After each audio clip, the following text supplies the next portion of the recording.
Well, hello, my friends, and welcome back to another episode of the Homebrew Happy Hour. This is the show where we supply the answers to your homebrewing questions and discuss all things related to craft beer. And if you, my friend, have a question you'd like us to discuss on a future episode, you could go to homebrewhappyhour.com, click on that submit a question link at the top of the page. You could email Joshua at homebrewhappyhour.com because it goes to the same place. But even better, call it in to 325-305-6107. Leave a voicemail after the beep. You know you want to. I say this every time. People get tired of hearing it. But Lorena, darn it, the voicemails validate this as a real show. So my wife is not convinced that this is real. She's still, I show her like the bank statements, which, to be fair, in her defense, it's not high. It's not a lot. So she's like, you could just be selling lemonade and putting that money into a Homebrew Happy Hour bank account. It's not that much. But either way, the voicemails are nice. I like getting voicemails. This is actually all text messages for this episode. But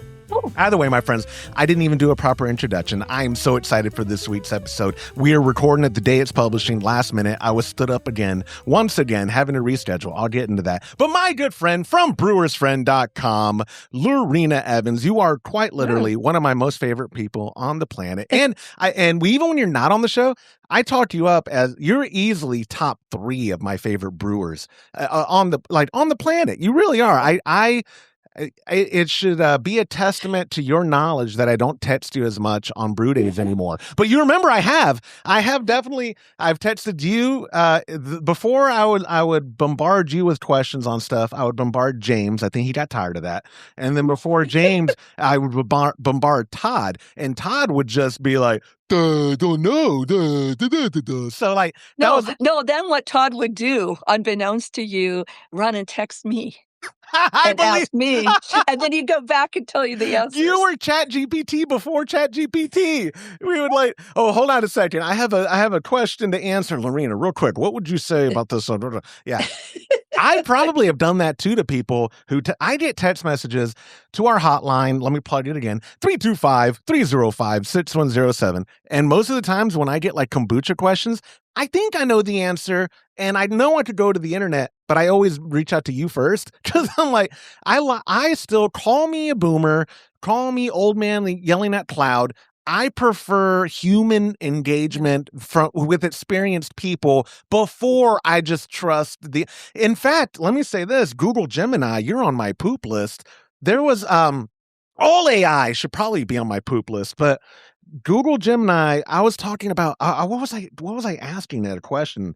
And it was gaslighting me into, I know what it was. So I've been picking up side work, doing production.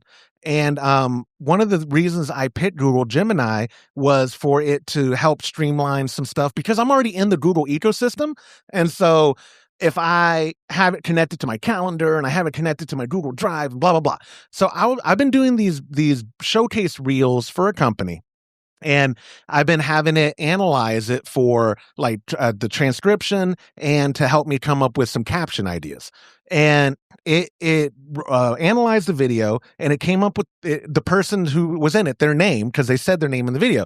But then it was acting like I'm sorry, I can't actually watch that video. And I was like, but you did watch the video because you replied initially with the person's name. And Google Gemini is like, yeah, no, I actually just coincidentally came up with that name, but I'm unable to actually view. And I was like, and I'm talking to it like it's a subordinate lying to me. So I'm like, you listen here, you POS. I know you watched the video. And it took about 10 minutes of back and forth before it goes, you're right. I lied to you and I apologize for that. I'm like, wait a second. This episode is brought to you by Cellar Science. For years, homebrewers have been told they have to choose. Do you want the quality of liquid yeast or the convenience of dry? Well, Cellar Science flipped the script. They're proving that dry yeast isn't just a backup plan anymore, it's the upgrade. Cellar Science offers premium dry yeast that delivers higher cell counts than typical liquid pitches, meaning you get a stronger, healthier fermentation without the hassle. And the best part? You can direct pitch right into your wort, no starters, no waiting, just brewing. Whether you need their new West Coast strain for a classic American IPA or jungle for a massive fruity estery flavor, they've got your next batch covered. It's quality yeast that doesn't break the bank. Save time, save money, and brew better beer with Cellar Science.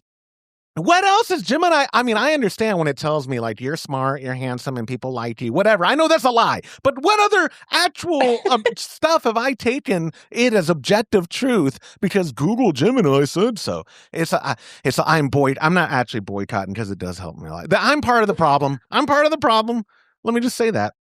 Anyways, I love that when you hopped on the call. What were we talking about? I don't know. Nobody's listening anymore. Everyone dropped off.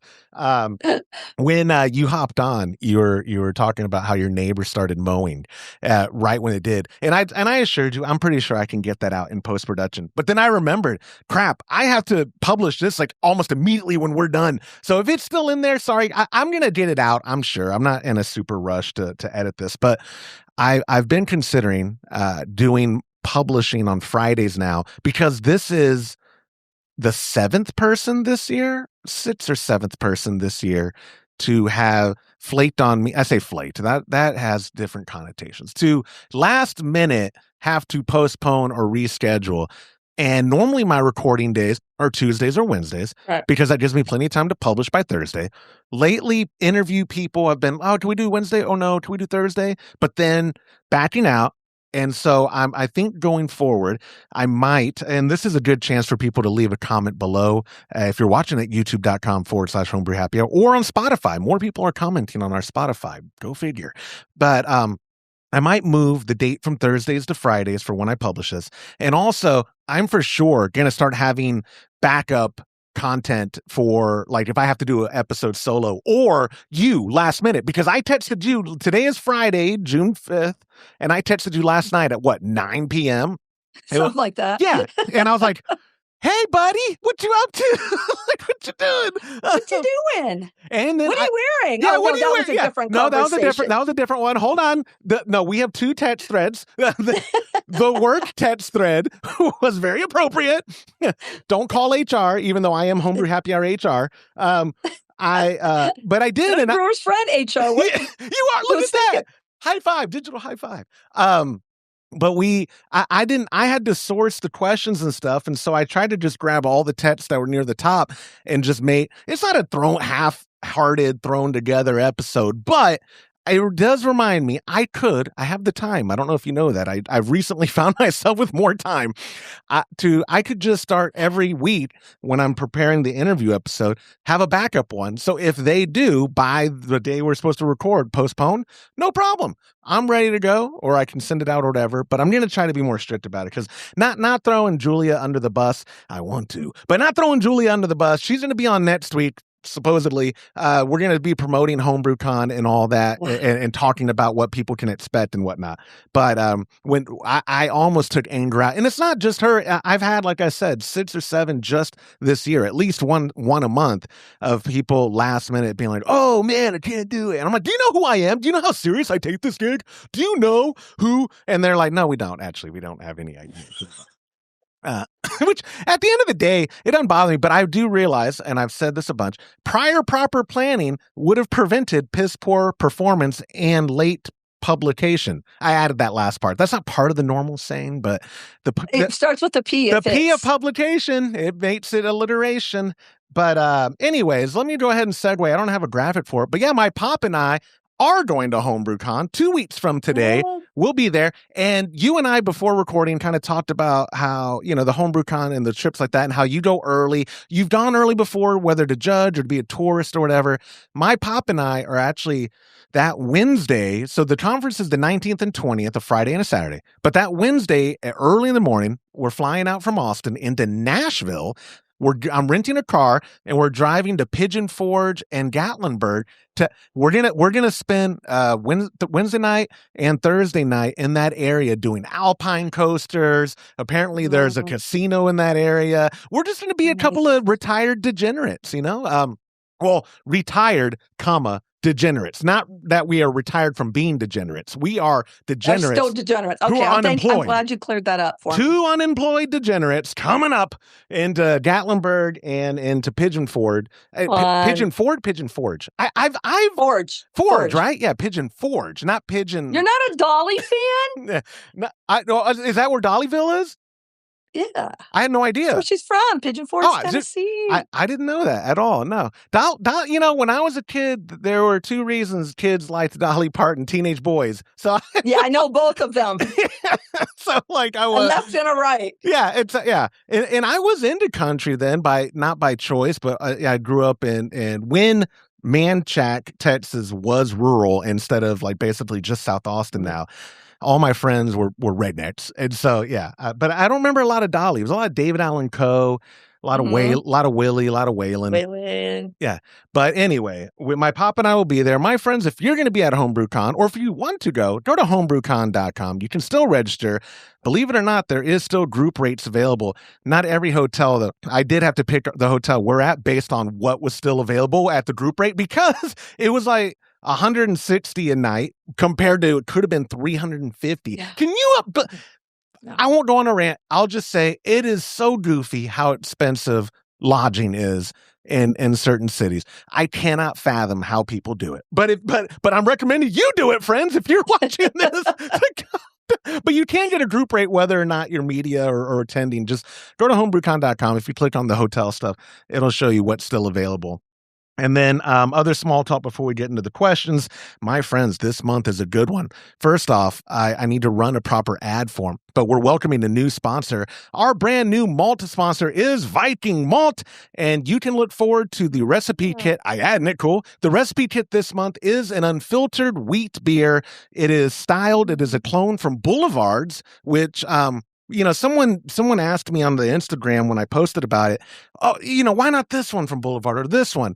And my premise for this year, I think I've already told you, Lorena, and people who are listening and watching already know, I was trying to do flagship craft beers from these breweries. And I would argue at Boulevard, I think their unfiltered wheat is still considered what got them famous. Like what really kicked off their popularity. Their pale ale might have caught up to that, but we just did the Sierra Nevada Pale Ale, so I don't need another Pale Ale. But I think the unfiltered wheat, and it's summertime.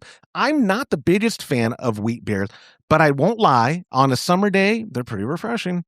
Pretty good. Pretty good. And so my friends, go to patreon.com/homebrew happy hour. Join the recipe receiving tier or buy it outright. I don't care. Do what you want. You're an adult. But come brew with us. Thanks to our sponsors, Cellar Science, Viking Malt, Hops Direct, Brewer's Friend, and Monster Brewing Hardware. That's a lot of sponsors, and we couldn't do what we do without their support, but more importantly, without your support at patreon.com/homebrew happy hour. And then I don't have a date for Brew Day Live, but I believe it's going to be the Friday a week after HomebrewCon, which would be the last Friday of the month. Either way, more details will be out on that. We'll be live 10 a.m. Central, whatever day it is, at youtube.com/homebrew happy hour. Speaking of brew days, I heard from a little bird, which was you before we were recording, that you brewed the Pliny kit and you're kegging it to this weekend? Tomorrow. Yep. I'm planning on kegging it tomorrow. It's been done fermenting for a little while. I loved part of the directions when Vinny mentioned watch the SG for hop creep, and he explained that. I thought that was really, really a nice touch. A lot of recipe directions don't include those kind of notes. So I thought that was pretty cool.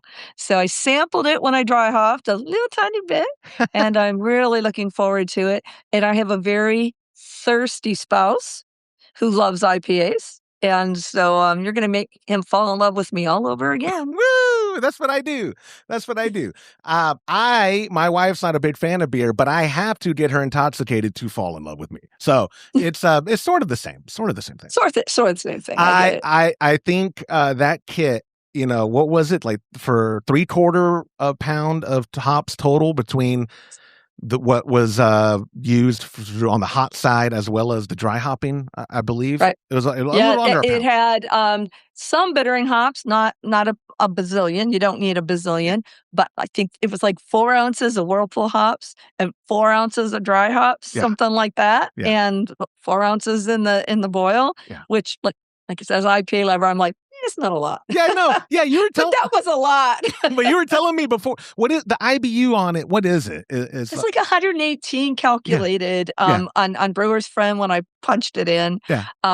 So yeah, it's gonna be big. It is. So I'm excited about it. It's one of my favorite beers. You know, a part of it, when I first knew of it, it was unobtainium. You know, there's Yep. that certain beer that you can't get, Yep. kind of like Coors in the 1980s when you could only get it west of the Mississippi.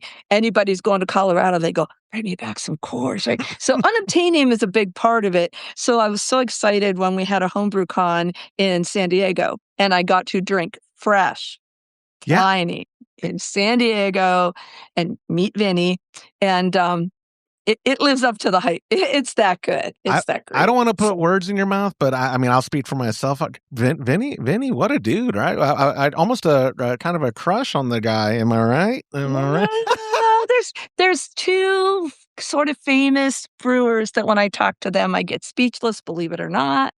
One of them thinks I'm special needs, I think, because he offered me a beer.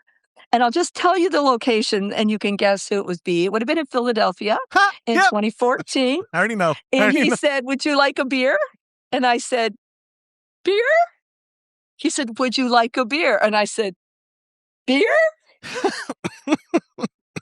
He poured me a beer.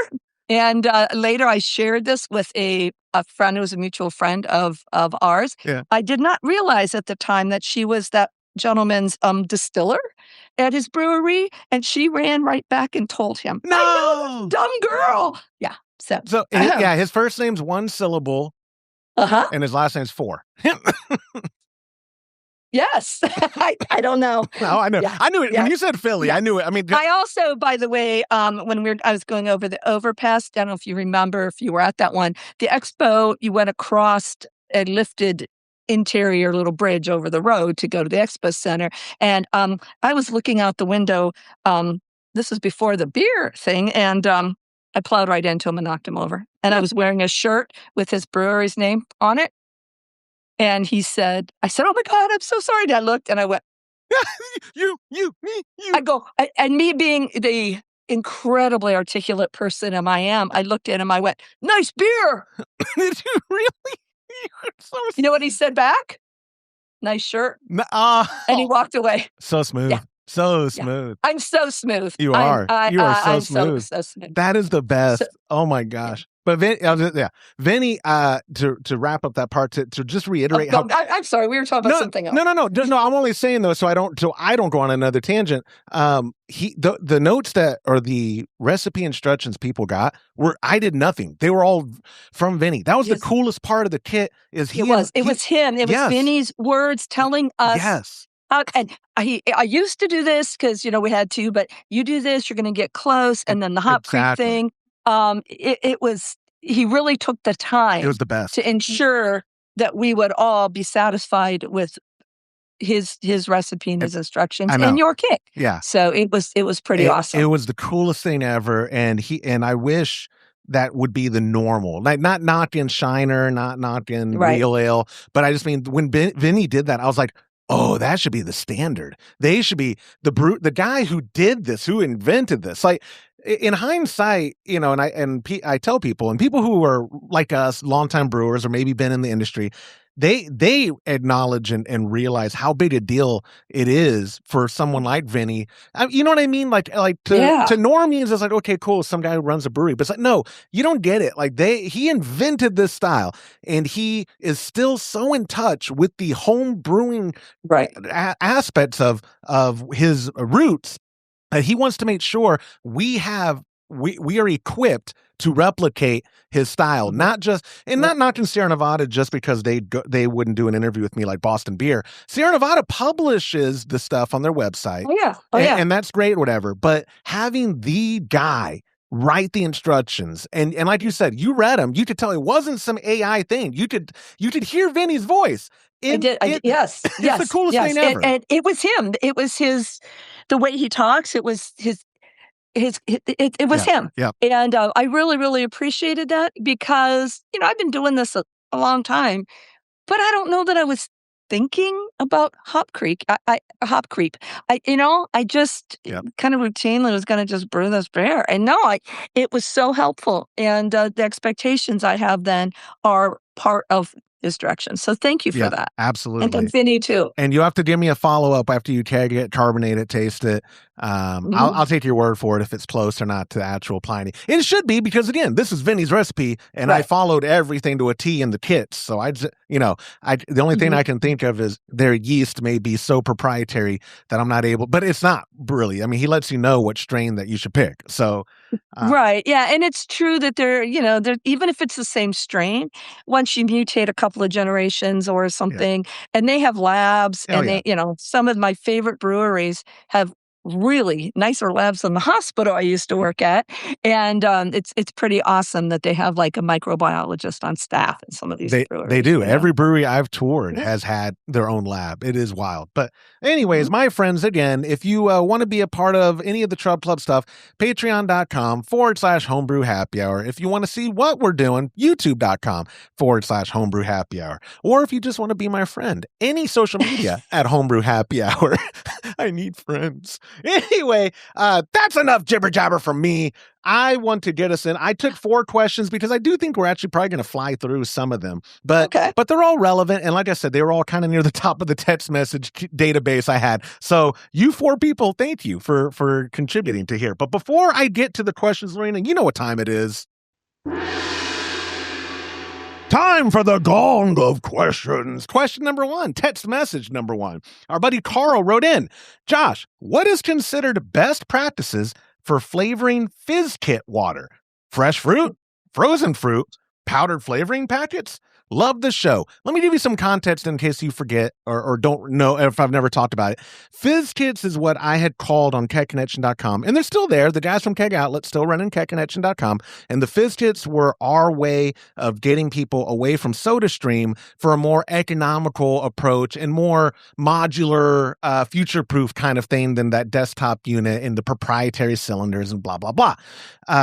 He's talking about just sparkling water. A lot of people would buy our fizz kits because I would push them all the time in email newsletters, on this show, whatever, because like me out there, I have, using the CM Becker event faucet, I open my fridge door, I have the carbonated cap, so my gas is on this line that goes to a carb stone that's in the cold water. I keep mine at 40 to 45 because I love the bite, and I use the flow control beer gun. Pardon me, Blickman. Sorry, we used to call it the beer gun, and then Blickman did a cease and desist. So the flow control event faucet, and I dial it down so that it's not just a huge mess.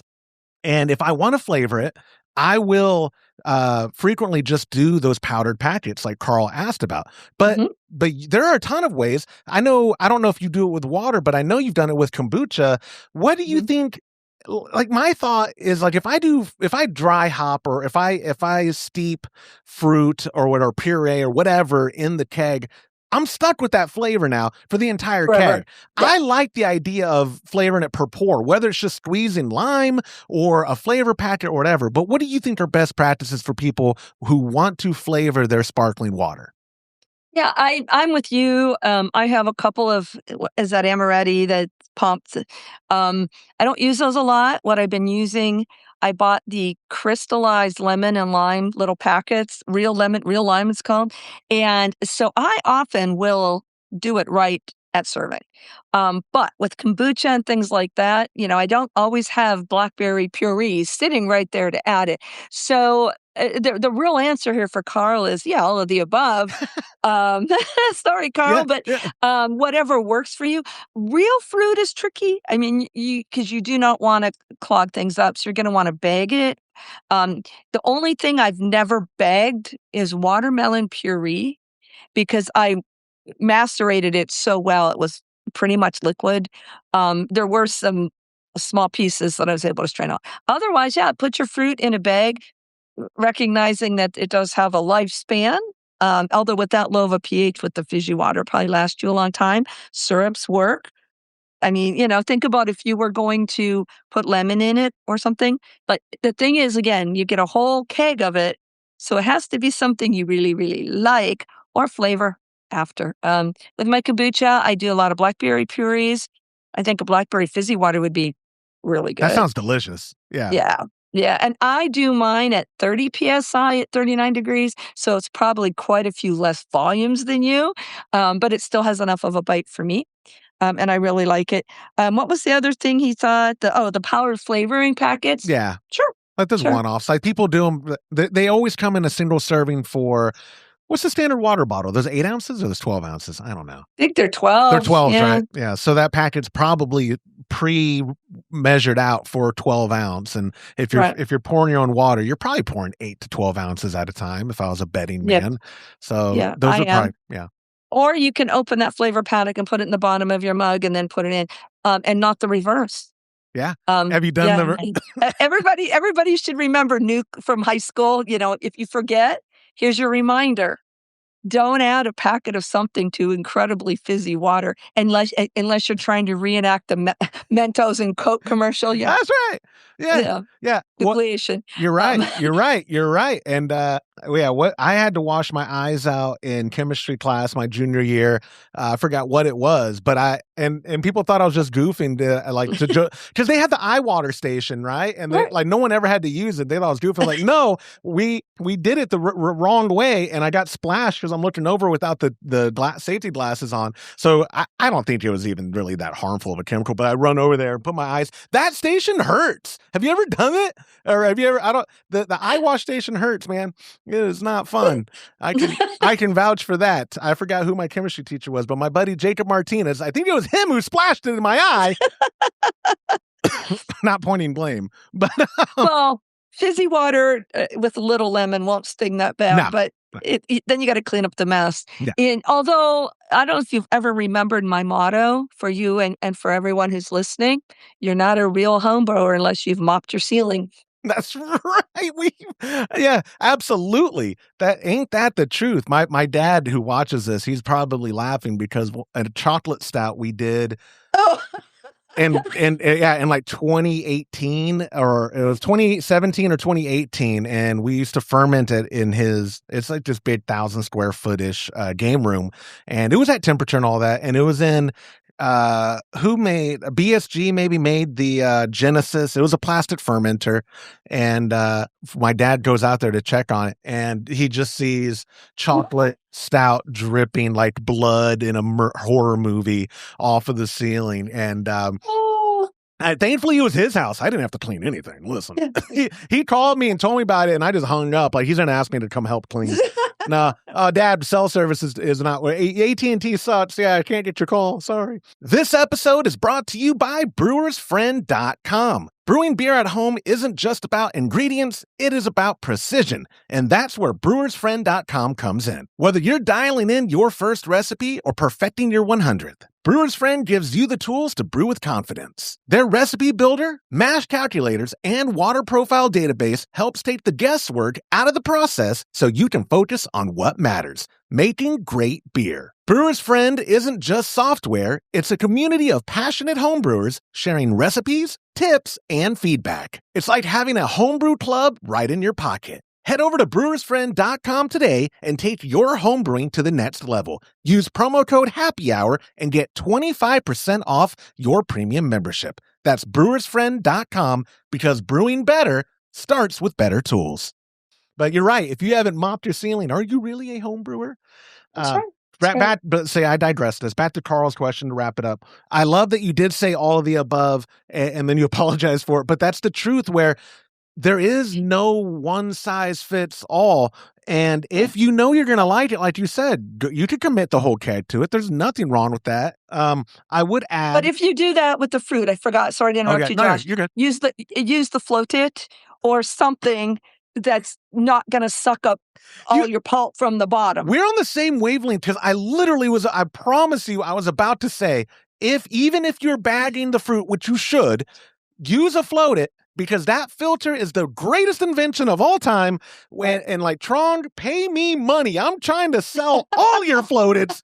Give me something, man. They're so cheap. Yeah. I bet he doesn't even make much on each one. But that is one of the things when you're doing additions in the cake. And even now when I keg this Pliny clone, I'm going to be really grateful, even though I'm going to carefully you put it into the keg and you know there's going to be debris. And so if you don't want your dip tube clogged bad with your blueberry or blackberry puree or whatever. So anyway, sorry to interrupt you. No. But if I was using fresh fruit or macerated fruit, bag it, but also use a floating dip tube, and the floated's the best one. It is. And no, that's just hilarious that your interruption was what I was going to say. That's the best. That never happens that I actually have the right answer. This is great. What a good day. I'm getting scared that we're thinking alike, Josh. So, yeah, you might feel good about yourself right now, but I'm not feeling We so. always finish each other's sentences. Hey, look at us. Oh boy. I'm sorry. God, I wish I had a way to get you to Homebrew Con. We'd have so much fun. And you would love my pop. I know. I really want to meet your pop. I'm hoping there's another opportunity. This is, first of all, it's not in the budget this year anyway, but on July or June 29th, I am going on a different trip to meet my new granddaughter. I was going to say way better trip. I don't know. You know what? I have a feeling when she comes out of the womb, she's not going to have good beer. Oh, yeah. And Homebrew Con will. So how cool though if they could arrange it to where she does have good beer. Here's another tangent. Yeah. I got from Y East, I think it was, in a couple of Homebrew Cons, like I don't know, maybe 15 years ago or whatever, but it was a little wipe-on sticker, and it said, "We're here for beer." So when my grandson was born, I took that sticker to the hospital. And I was going to put it on his dupa, his rear end. Yeah. So when the nurse went to change it, unfortunately, he had some issues. It got sent to the NICU. But wouldn't that be funny? That would have been a newborn baby. It says, "We're here for beer." With the tramp stamp. That's the best. Yeah. Born with that tramp stamp. And that kid now, he's like 16. He doesn't really like me. I wonder if that's... Hey, that's not for you. That's for my therapist. Homebrew Happy Therapy Hour. I will say again real quick as I'm wrapping up the question that my only tattoo idea I ever had when I was 21, my wife was 20. I may have been drinking a little, and I was trying to impress my friends. I wanted to get a tramp stamp of Tramp from Lady and the Tramp. As a stamp, sexy as that, as a postage stamp, so it'd be a tramp stamp on the swole of my back. And I think we were newly engaged, and I think she threatened to call off the wedding, and that's what stopped me from getting it. But I could have had a tramp stamp on my back. It would have been. That's a brilliant idea. Now I'm going to steal that. Okay. How cool would that be? I'd be the talk of the town. That's for sure. Anyways, talk of the town. Carl, thank you for submitting your question. A reminder, guys, you can text them in to 325-305-6107. Email Joshua at homebrewhappyhour.com or call that hotline and leave your message after the beep. Moving on to question number 2. With the gong of questions, it is another text message from our buddy William, and he wrote, "Fellow cheapskate here. I have a tower with X1 flow controls on it. Can I shove some hose over the spout to fill growlers? I read online that standard growler filler adapter thingies don't fit my faucet. What would you do?" I'll say this real quick. I have the shortest answer ever. I, again, use an event faucet, the flow control, from the keg and fill it up that way. Is that the best?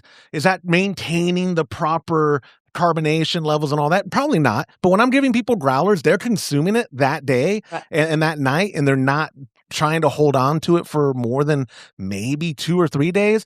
I haven't had any complaints yet. And, my pop and I have been brewing so much for Trub Club stuff, but not drinking fast enough. So I've been sharing a crap ton of beer. That is an actual measurement. Crap ton of beer, and have yet to have anyone complain about it going flat because they're all drinking it within 72 hours of me sharing it. But Lorena, do you know, is there a better way of putting beer in a growler from a keg rather than, if you have a tower system, just shoving hose over that faucet spout and putting it in a growler?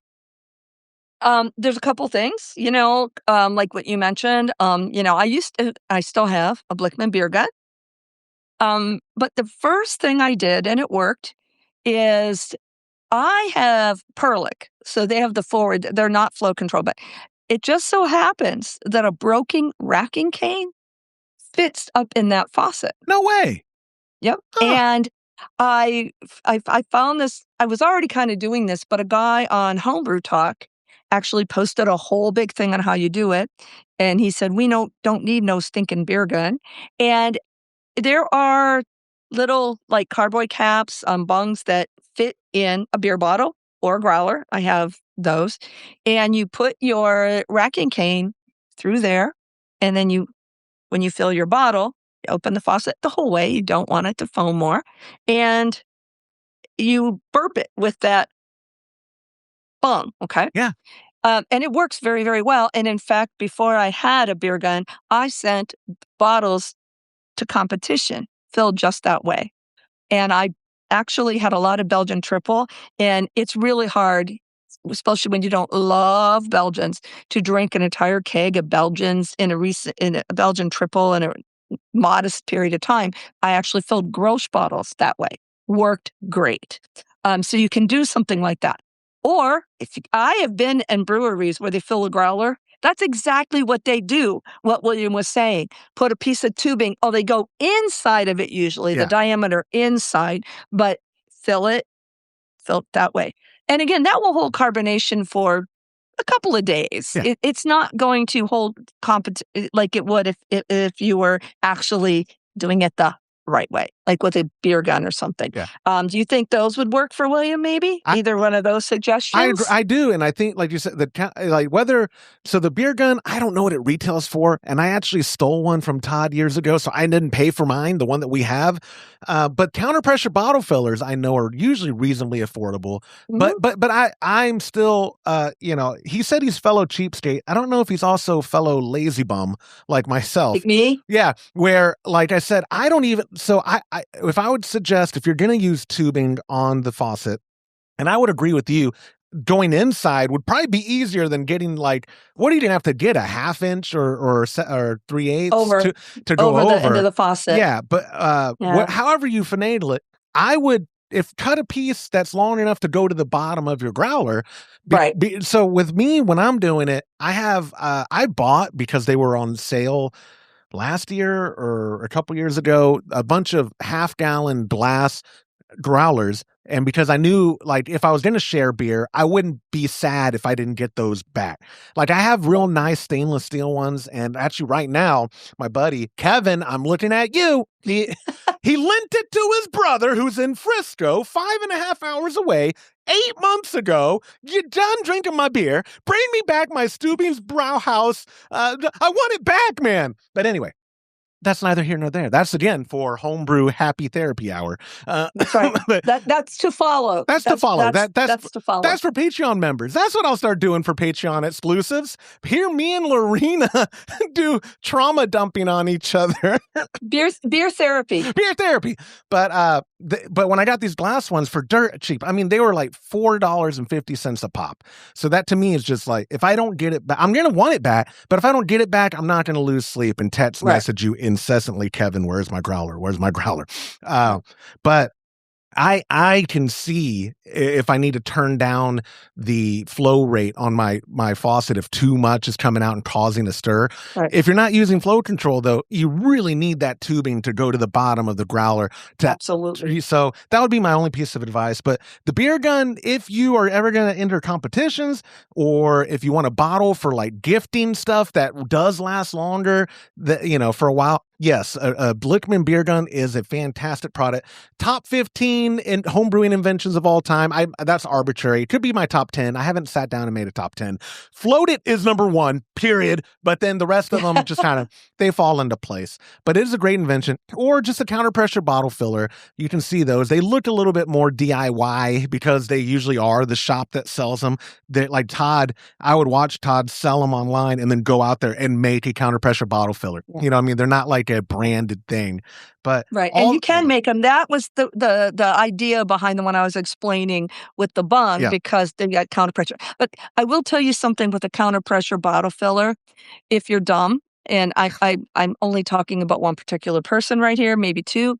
I did this, and I was filling bottles by myself, and the idea is to get that bottle as cold as possible. Yes. So that reduces foaming. Absolutely. So I was at the kegerator with the bottle in the freezer, and then doing this. Well, both hands are busy, right? Because you got one here, and then you're trying to burp. Well, I accidentally pulled it out of the faucet, but I left the tubing to the bottom with the bung. So all the pressure was still in there. Guess what happened? Yeah. And just to make a long story a little bit shorter is I found out that you cannot chug 12 ounces of beer You tried. under pressure. Did you?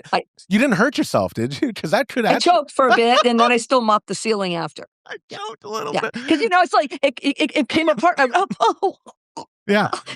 And it's coming out at yeah. Oh, that and, like it's under like 12 psi or something. It's going straight up in the eye. And then I'm choking and coughing, and it's all over my computer, coming all out over your the nose. Oh my gosh! Bob does not know that story, so he's inside. He did not hear. Okay, good. Yeah, these things. He doesn't need to know these things. He doesn't need to know these things. Who is he? He's not a guest host on Homebrew Happy Hour. Who is he? That's right. Who is he? That's right. Who's he to judge? Who is he to judge? Anyways, he might have been the one wiping up pants and sweet stuff under the fridge, though. It might have been him. What happened here, babe? I don't know. That's weird. You think there's a leak in the fridge? I don't know. What happened? I don't know. Maybe we have a crack in the floor or something. You should get to looking into that. That's crazy, Bob. No, don't look. Yeah, don't look. Oh, no, you're right. Good point. Just clean it up. Just clean it up. Quit asking questions, Bob.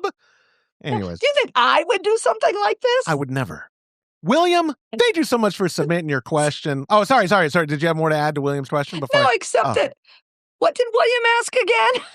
something about a beer. Something about beer. I think it was homebrew related, and the word growler was in there. We got it. We covered it. Okay. And if you want us to cover your question with such care and intent as we do on this show, call it in to 325-305-6107 or leave us a text message if you don't want to hear the sound of your voice. Like the next question. Nick, here's a very short and sweet question. I don't know if the answer will be short and sweet.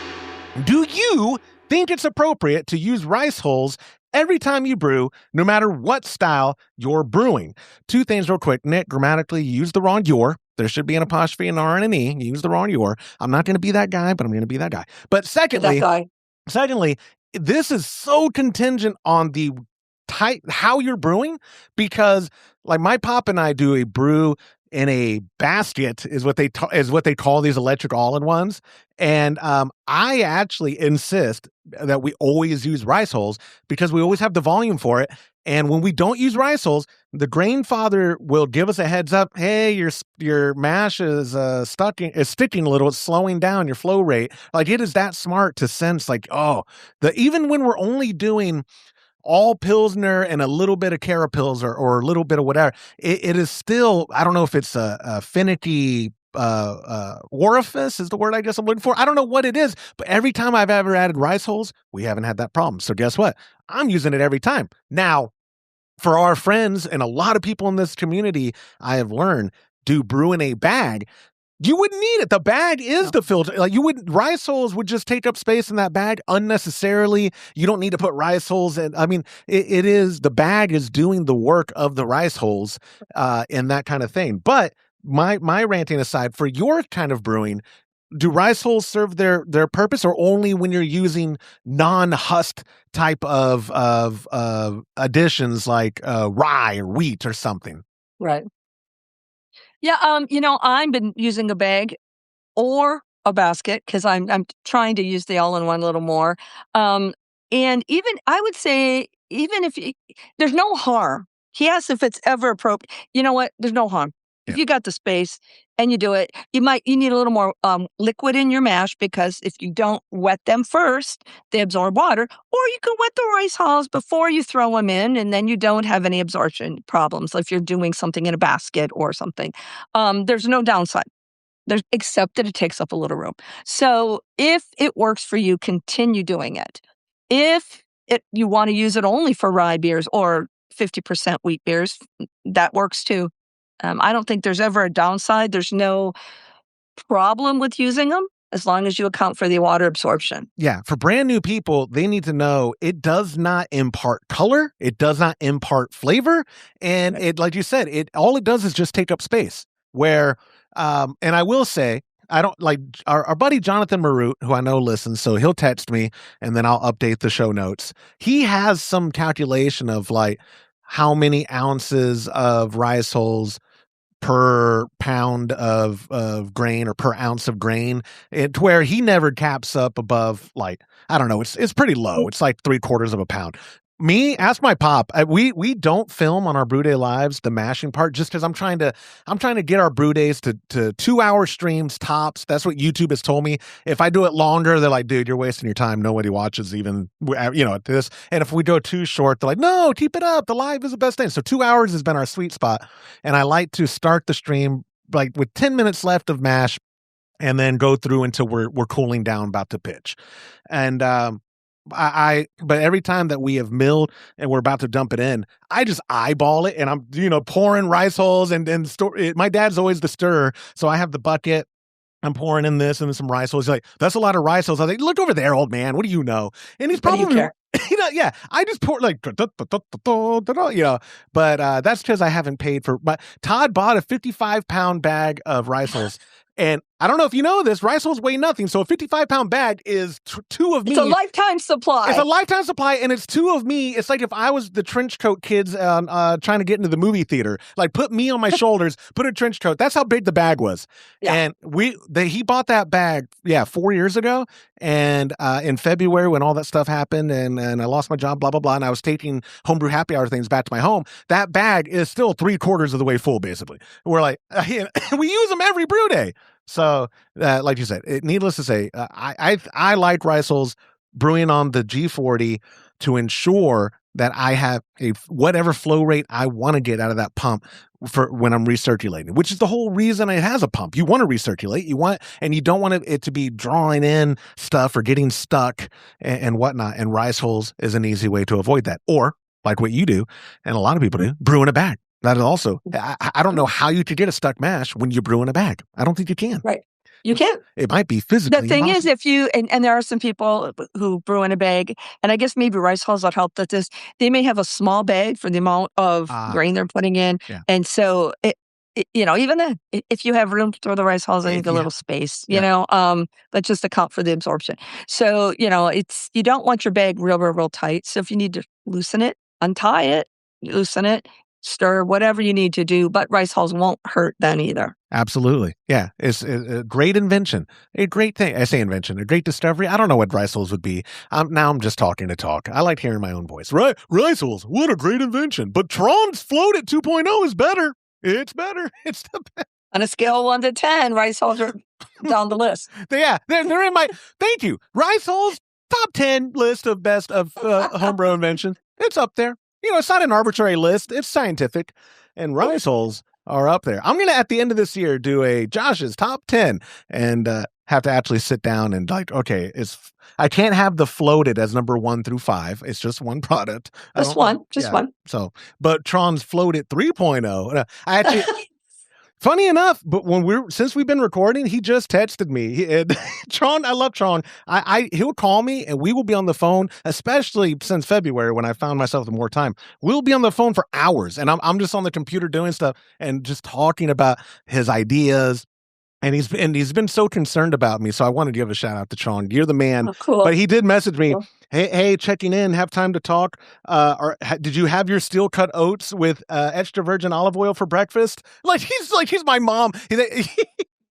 He came up. I guess I didn't share with you his latest thing has been using his yeast farmer lid that he put for mason jars. So it's so that he can microwave to propagate and whatever when he's doing when he's harvesting yeast. But he realized he could use that same lid in the mason jar with steel cut oats to make overnight oats. And now he did. Anecdotally, it's changed his life. He's not pre-diabetic anymore since using this whole system. Oh yeah, he came on and gave a whole spiel, and I got accused of, Josh, you're peddling this like an infomercial. I was like, when Tron wants to do this show, Tron gets to do this show. Tron's the man. I can listen to him talk forever. I love Tron to death, but he's not going to HomebrewCon.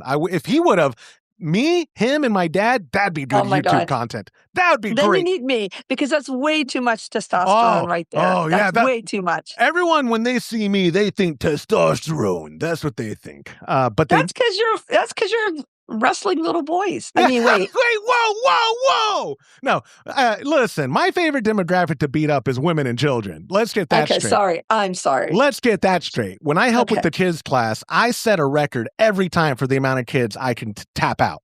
I'm like, you gotta tell your mom? Well, it's tough. You signed the waiver. Anyways, I digressed us again. Nick, thank you so much for submitting the question. Lorena, if you've got the time, I've got one more. Let's do it. Wait. Today's show is brought to you by Hopsterette.com. Grown in the esteemed Yakima Valley on the Pewterball family farm, Hopsterette.com offers the widest variety of hops available online at incredibly competitive pricing. It's simple. They grow hops, they sell hops, and they ship hops straight from their family-owned farm to your doorstep. Producing the highest quality hops is Hopsterette.com's passion, and they're proud to be an independent grower in the craft beer industry. Go to Hopsterette.com right now and get what you need to make your brew day better. That's Hopsterette.com.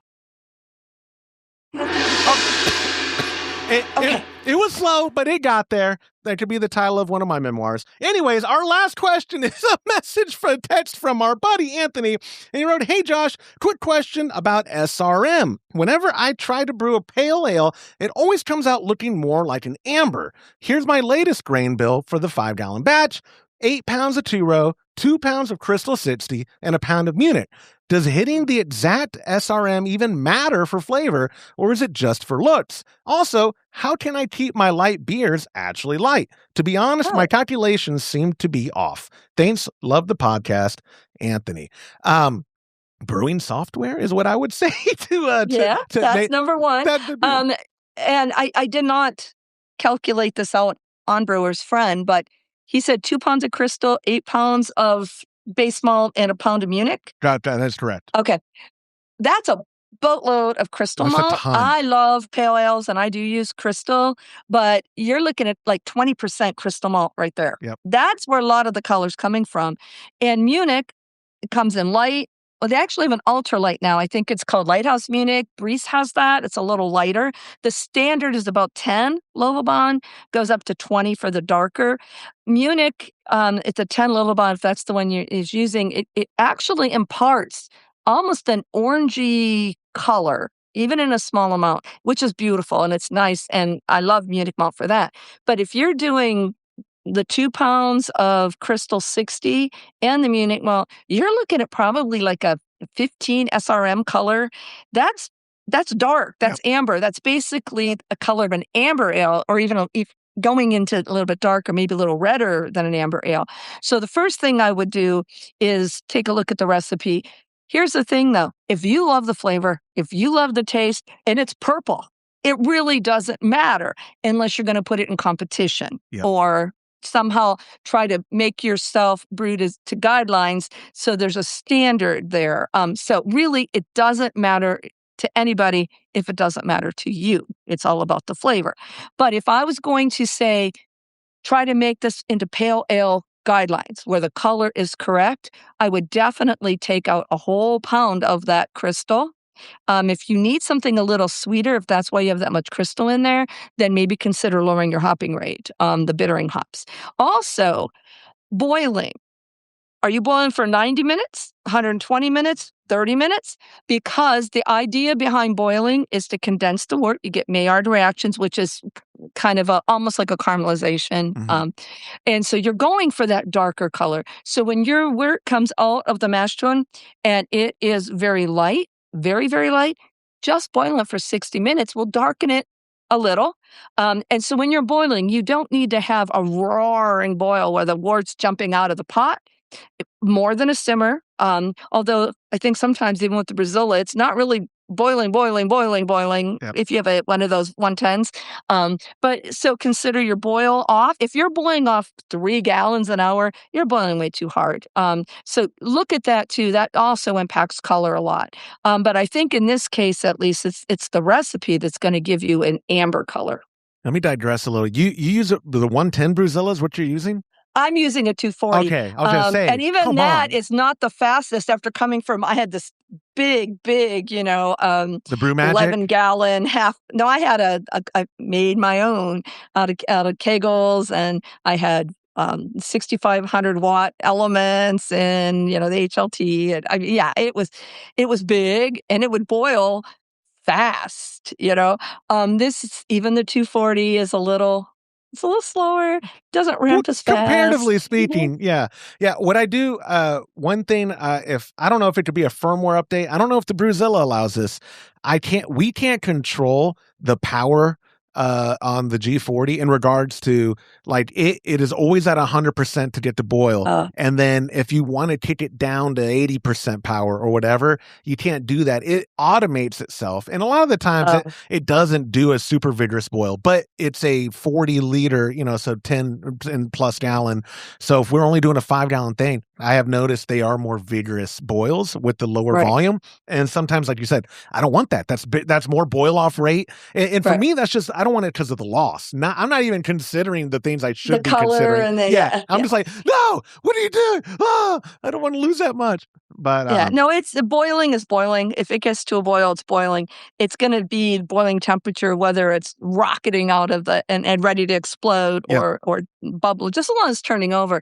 The Bruzilla does let me, so once I get to that boil, I will ramp it down to 60% or 40% or whatever it takes to get that rolling boil. Yeah. If so my boil off is pretty consistently like 1 gallon per hour in that shaped vessel. If someone's watching and you use a or a G40 or a G30 and I'm wrong about not being able to control the power, let me know. Tell me, hey, in the youtube.com/homebrew happy hour comments of this video, just say, Josh, you idiot.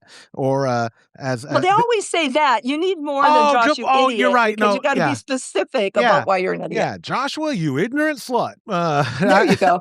There you go. We could say that on this show. I think that's a callback to SNL. We could do that. So people don't think I just called myself a slur. Although we did talk about me being a lady of the night before recording. So we did. I can't call back to that because we weren't recording. But wrapping up his question, because I don't want to just drag it on and I respect your time. I did think the same thing as you. Like over 20% or around 20%, a little under actually with this grain bill of crystal or 60. Especially a 60. That's dark. I was gonna say, what if he, like, I don't do pale ales a bunch, but would crystal 40, isn't that common in pale ale recipes, or 60? Oh yeah, that's right? what my Sierra Nevada pale ale, I think, is 10 pounds 2-row, 3/4 of a pound or a pound of 40, and that's it. Yeah. But I'm usually at the most for pale ales, even IPAs, about 7 at the most, 7.5% crystal malt in all grain bills, unless I'm doing like a really, really darker amber, like more like an IPA, red IPA. I'll use a little more crystal to balance that. And the Munich malt is really good, but that's also going to part color too. Yeah, absolutely. But again, Anthony, if you want to know like what it's going to do, use Brewer's Friend, and you can actually use promo code Happy Hour, all one word. Save yourself 25% off a premium membership. Snuck that in for you, and I'll probably after this run the Brewer's Friend ad that I run every show. Are you stuck in the past? You better. But for real, brewing software, like whether it's Brewer's Friend or if you're like, does Brewzilla have software built into it as well that you have an app for and all that? No, it's not. They do have some apps and things, but it's a little bit different. I use Brewer's Friend anyway, so I don't even anymore do the cloud or anything with that. So there's other softwares. Brewer's Friend's the best, but there are other softwares. And like you started to say, Josh, you punch those numbers in, they will give you a color prediction on those ingredients. Yep. So, you might want to try that. Again, though, color's color. If you're not trying to just nail a certain thing and you love it, Drink the beer you love. Drink the beer you love. Yeah, I'm going to guess, because Anthony's actually written emails to us before. He's not a new brewer. I'm guessing this recipe is because it hits what he's going for out of a pale ale. And maybe someone in his club, not I won't say the name of the club, but I know what club Anthony's in. Maybe someone gave him grief. Is it local to you by any chance? It's not. No. Okay. He's out of state, but no, but not just say that. I almost let it drop. I caught myself. That's maturity. And honey, that's proof I'm not on the spectrum. Talking to my wife who doesn't watch the show. But she can call me honey too. Honey. She thinks I have no trigger control. No, I do like my like I just shoot. I don't think about things, and I just and I'm like, babe, I have self-control. I have discipline. I don't exercise it much, but I have it. It's taking everything. It's on the tip of my tongue. I want to say the club name, but I'm not going to do it, Anthony, because I don't want to call them out. But I bet what happened. He didn't say this. We've talked before. He didn't say this, but I bet someone from his club made a comment about how dark it is. Yes. Oh, this is more like an amber. Yes. 100% that's what happened. 1,000% that had to be what happened. And so it got in his head, because that's what we do as people, where you're like, oh, yeah, they're right. I mean, I love this, but now it's an amber. Yeah. It's an amber ale. It's not really a pale. Just call it. Yeah, exactly. Amber ale. Who cares, dude? And I bet you, if it is as dark as an amber, enter it into a competition. Take home as an amber, and boom, bada bing, bada boom. Now, when that guy, now you could troll him, be like, hey man, my pale ale won an award in a whole different category. Anyways, but I'm done. Anthony, you soft word, use promo code Happy Hour. Go down, Brewers Friend. You've been brewing long enough. You know better. You go join right now. How dare you? How dare you submit that question not knowing I was going to bring it on when Lorena was going to be a guest host? But you should have known. And you should know to go to brewersfriend.com and use promo code Happy Hour. Okay, I'm done with the infomercial. I'm done. Lest I get all the comments from people like, I wonder who's sponsoring the show. One of many, my friends, because this gets sponsors. This is the face. It does. Anyways, Lorena, that's all I got for this week. Okay. I know. I want to say we flew through them, but we didn't, because I small talked you to death so much at the top of the show. We still hit an hour. How incredible is that? We still hit an hour of actual. I don't believe it. I know. It's just hanging out with me makes the time fly, and you don't even know why. It's just quick like that. But anyways, I'm not going to call you last minute next week, but I might. You can. I know. You can. Right. If I get bailed on again. But the week after, let's do an episode. So I have something to publish while I'm at HomebrewCon. Perfect. And I will have better proper planning and preparation for you, so that the performance is not piss poor. Yeah, see, I can break it up and say. Are you saying I gave a piss poor? No, I'm saying me that I didn't properly plan, and so. No, I'm teasing. No, you never tease with me, and then I never take any. I never take it as a joke. I take everything you say. I know. That's why you get off and cry. I know. I can see you crying in the corner. I forget to unplug the webcam. I know, and I'm watching you cry in the corner all by yourself. It's okay. That's just a normal weekday, man. Anyways, I sincerely appreciate you as always, my friend, and I can't wait to have you back on the show. See you soon. Okay, perfect.